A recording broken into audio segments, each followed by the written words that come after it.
Hi guys, so on Wednesday as the new border regime began, and remember this is just the beginning as physical checks on food items coming in from the EU will start from April. Brexiteers both inside and outside the Tory party were desperately trying to defend Brexit.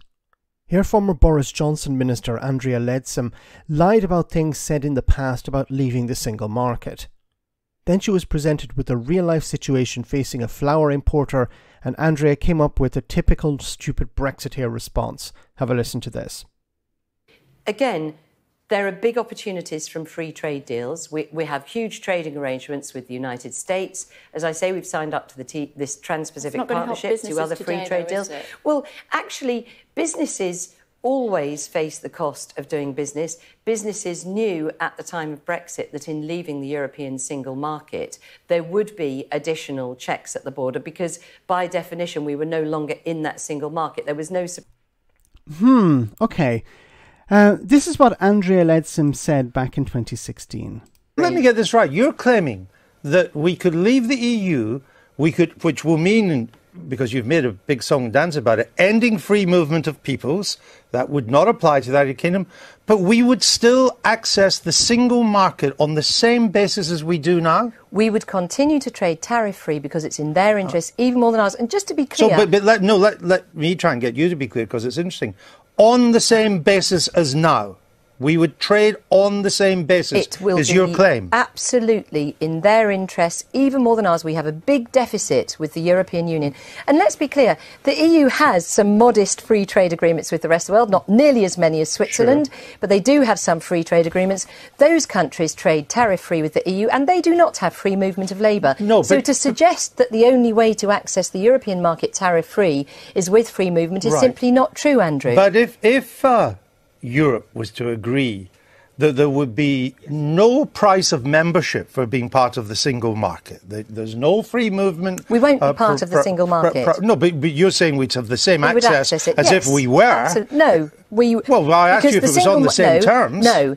The single market has become a big totemic issue. We do not want to be in the single market. We want to trade tariff-free with the European Union. But in terms of trade, we'd have the same access as we do now. I believe we will trade tariff-free. So what she said back in 2016 is basically, look, there will be no difference. We'll trade like we did before. And now she's saying, well, businesses knew that when we left the single market that there would be extra costs. But she said there would not be extra costs. Now, she's talking about tariffs, but and I don't think she actually understands the single market. But she lied to people. She said things would not change. And now she's saying, well, of course businesses knew that things would change. What an absolute charlatan. Is it that she's stupid or she's just lying? Surprise about that. I can certainly remember as business secretary myself back in 2019, every day meeting with businesses, roundtables, to help them to prepare for us actually leaving the European Union. Another lie.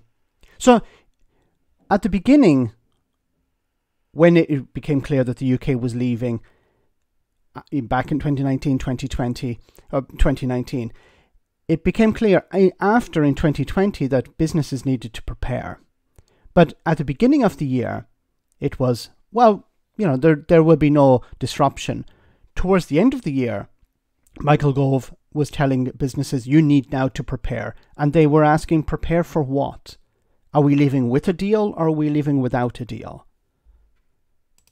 And to understand the additional checks that would be required. So businesses are used to the costs of doing business. I understand that today is a big news story because it's something that finally has come home to roost. But the fact of the matter remains that businesses have huge opportunities with other parts of the world, which are the direct benefit of us leaving the European Union. With all due respect, it's not about it being a big news story. It's about the small businesses that it's going to impact. We're speaking to a florist later on who will not be able to afford the flowers coming from Holland because she can't afford the checks that are going to have to be done and the increase in flowers as a result. And as I say, leaving the single market was always going to have implications. But what would you say to her and those like her? So what I would say, I mean, I've had many constituency cases over the years of people who've changed their trading arrangements with the European Union as a result of different frictions, whether it's postal costs changing, whether it's border controls and so on. Is that what you're saying? No, I'm not saying that. I'm just saying that businesses need to adapt to meet the changing environment. You told businesses before Brexit that they wouldn't have to adapt. And it comes down to this fundamental problem, this idea that, well, Europe isn't going to punish Britain. We have a trade deficit with them.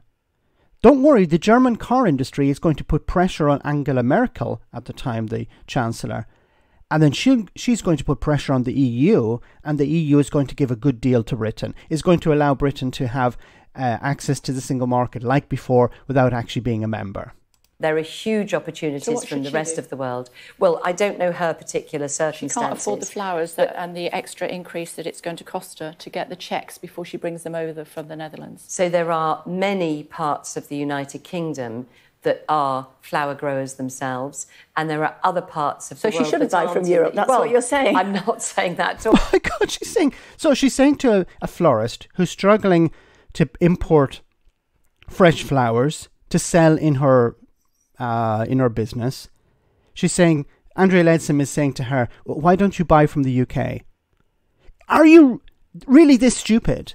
Do you honestly think that a business owner hadn't thought of that? Does she honestly believe that a business owner in the UK didn't think, oh, why don't I buy from Britain? Well, maybe because there aren't sufficient flower growers in Britain. They can't get the flowers that people demand. Or that the cost is too high. Heck, Andrea Leadsom used to be the business secretary under Boris Johnson. Once again, I come back to this thing of Boris Johnson putting people in charge who are completely incompetent. She doesn't understand that a business owner in Britain was buying from Europe for a reason. There was a reason that she was doing that. These are the people who were behind Brexit. These are the people who convinced the public that it would be in their interest to leave the European Union. These are the people who told business owners who were saying, maybe this isn't a good idea, that no, you need to sit down and shut up because we are the adults in the room. We know what we're doing. We saw it with Boris Johnson as well. Boris Johnson literally lying about a border in the Irish Sea while the border was being put in place. They're absolute charlatans and liars. Their interest was power. Boris Johnson in particular, he knew, well, backing Brexit would get him into number 10. And to hell with the consequences. Somebody else will have to pick up the pieces. When it came to preparing for Brexit, at the beginning, businesses were told there was nothing to prepare. Everything would be okay because they needed to keep Brexit supporters on board. And then at the last minute, they were telling businesses, you need to prepare for both a deal and a no deal. How can a business prepare for a no deal Brexit and some sort of Brexit deal without actually seeing what either of those would look like? And then you have charlatans like Andrea Leadsom saying, well, businesses should have known that things would have been difficult. They would have known that there would be costs because ordinary people know leaving the single market would have costs, even though I told you the opposite. Let me know in the comment section, guys, what you think. As always, your comments are greatly appreciated. Thanks a lot.